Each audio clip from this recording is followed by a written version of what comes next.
Hey everyone, I thought I'd do something a little different this week and add some commentary to my video. A lot of the people I follow on here do that, and I know that I enjoy hearing it, so I thought maybe someone would like to hear it on my videos too. Um, Today's also sort of a special day because it marks 1 year that I've been doing the Texas method, and I think I've seen some great results in that time, and I really couldn't be happier with the program. So I'm going to do a little write-up about it and the things I've learned and how I am running it these days and all that, and there should be a link to it in the description. So check that out. The first clip here is just a form check I was doing on my volume day. I like to do 5x5s beltless at about 70% or so of my 1 rep max. So I think this was probably the first or second set. The depth is looking good. I'm working on staying a little bit more upright and using my quads. So I've been feeling a lot better with that, being a little bit more, trying to be a little bit more explosive. Bar path isn't perfect, but I think it's coming along pretty well. My squats have really been feeling great the last few weeks, so I'm very happy about that. The next video here is of a plus set on my bench higher intensity day.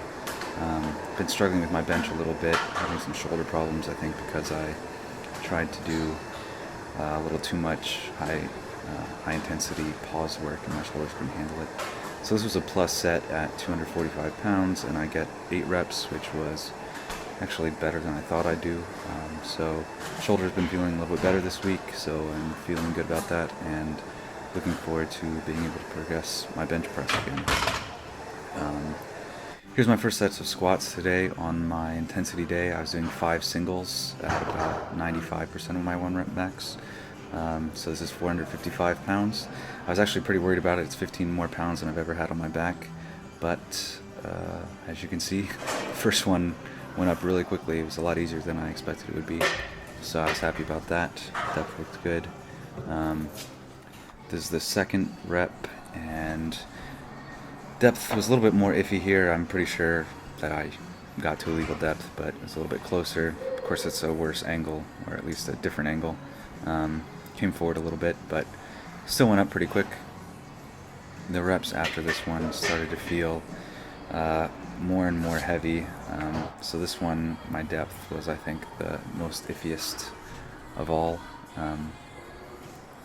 and started to feel a lot harder. So it was nice. I worked out a lot later in the afternoon today than usual, so the gym was a lot more empty, which allowed me to record from a few different angles without feeling strange about propping up my phone and having to worry about people walking around and all that. You can also hear the terrible gym music that I have to lift to, but I guess that's one of the costs of being in a commercial gym.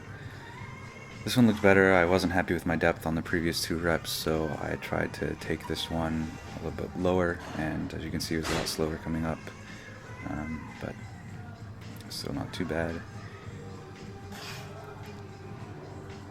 And this last rep was probably the hardest of them all. Actually, it felt the hardest of them all. It actually looked like it went up quicker than that last one did, but you can see I shake my head at the end. I was surprised with how difficult it was, but overall very happy getting 5 singles at a weight 15 pounds more than I've ever had on my back before. So if, again, check the link if you want to know how I'm running my intensity days now.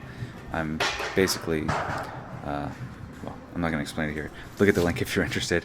And this is a deadlift single with 525. It's definitely a PR, but it's also definitely not, I think, a true 1 rep max. So I've started cycling my deadlift intensity day too. Read about that on the link. And it went up not too bad.